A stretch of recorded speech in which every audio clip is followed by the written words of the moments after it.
at pagpapakumbaba bilang isa sa nagkaroon po ng pribilehiyo na makapaglingkod sa ilalim ng kanyang pamumuno.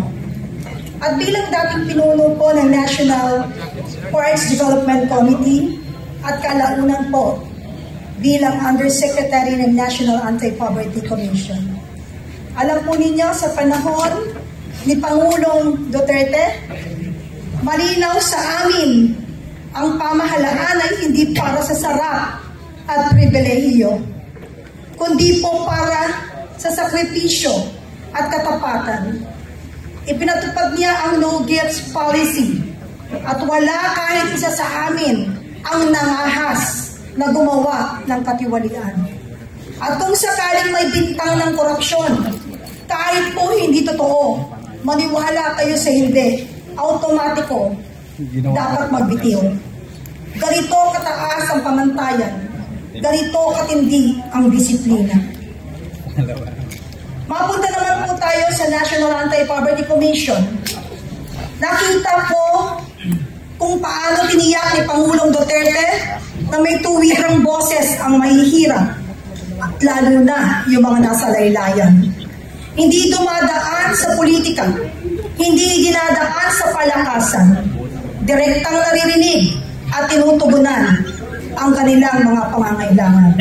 Kasama ko po dito, kasama po namin ang 14 na basic sectors of the poor. Ang mga magsasaka at mga manggagawang bukid, ang mga mangingisda, manggagawa sa formal na sektor at mga migranteng manggagawa.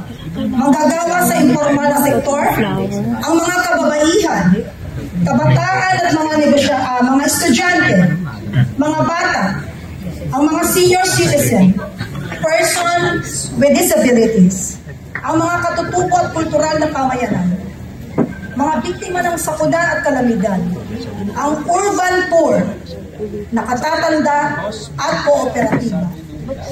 Alam po ninyo, sa kasagsagan ng COVID-19 noong taong 2020, nandoon po ako sa NAPSI. Saktong January 2020. Hindi ko makakalimutan ng mga pagpupulong kasama po ang iba't ibang sektor kung saan sila'y umiiyak, humihingi ng tulong, nagsusumamo ng marinig. At dahil sa utos ng Pangulo, hindi sila iniwan. Hindi po sila binaliwala. Narinig sila, binigyan halaga at sinama sa solusyon. Ito po ang puso ni Pangulong Duterte. Sa National Parks Development Committee naman, malinaw din ang aming mandato. Itinigil namin ang mga negosyo sa loob ng parke at ibinalik ito sa tanang bayan. Sa unang pagkakataon, naging totoo ang layunin ng mga parke. Malinis, maganda, libre, at bukas sa lahat. Naalala ko, habang naglalakad ako sa Luneta at Paco Park, matapos alisin ang mga komersyo, nakita ko ang mga pamilya, mayayaman man o mahirap, sama-samang nagpipiknik, mga bata tumatakbo, ang mga lolo't lola nag-exercise ng payapa. Doon ko po naisip, ito ang tunay na paglilingkod. Hindi mahalaga kung mayaman o mahirap. Basta't Pilipino ka, karapatan mong tamasahin ang mga pampublikong espasyong ito. Dahil ito ay para sa tao at lampas sa kalakal ng tao. Ginamit ko po ang aking pansamantalang posisyon, hindi po para sa sarili, kundi para gawin ang tama. Dahil ito po ang utos at kumpas ni PRRD.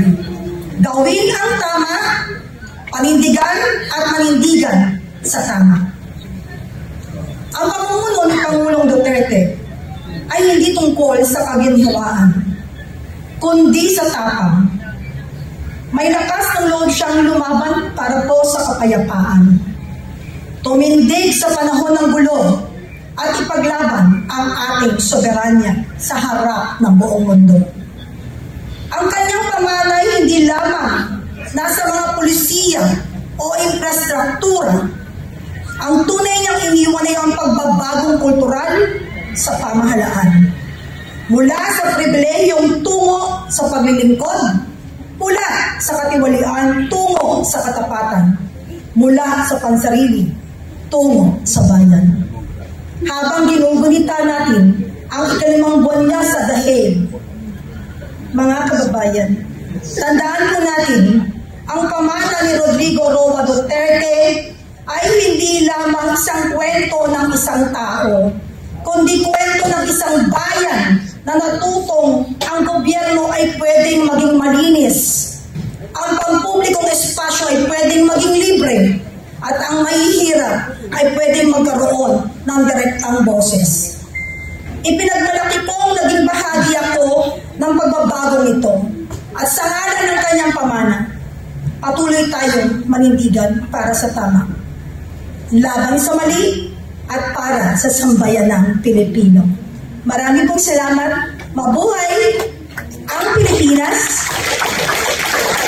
Mabuhay ang mga legasiyang naiwan at binana natin mula po sa ating minamahal na Pangulong Rodrigo Roa Duterte.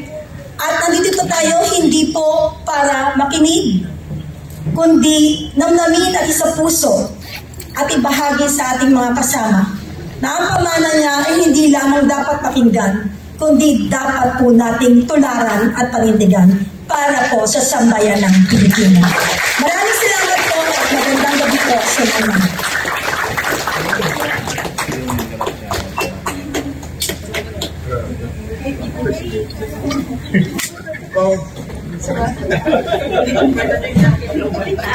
Ayan, yung Diyosa ng kagandahan. Maraming salamat. Ayan, and let us welcome our third panel of discussants to discuss the next segment, the participatory governance ng serbisyo sa tao ay serbisyo sa Diyos. Ayan, muli balik tayo mga minamahal na kababayan. Mag-alas 7 na ng gabi dito sa Pilipinas. So, masayang oras sa ating lahat sa mampanig ng mundo po tayo naroon. Itong pag-usapan natin ay nakasaad din sa saligang batas ng PDP laban ito. Nakasaad din doon sa ating sinumpaan kanina. Participatory democracy, yung binabanggit natin. At dito nga, importante yung participatory governance. Kasi sa mismong saligang batas, sinasabi na sa preamble pa lang, we the sovereign Filipino people, people kagad imploring the aid of the Almighty God in order to establish a government that shall embody our ideals and aspirations, etc., etc. Tao ang gobyerno, tao ang bayan.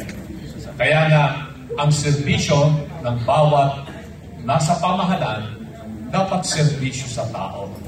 At dinagdagan natin ang serbisyo sa tao ay serbisyo sa Diyos.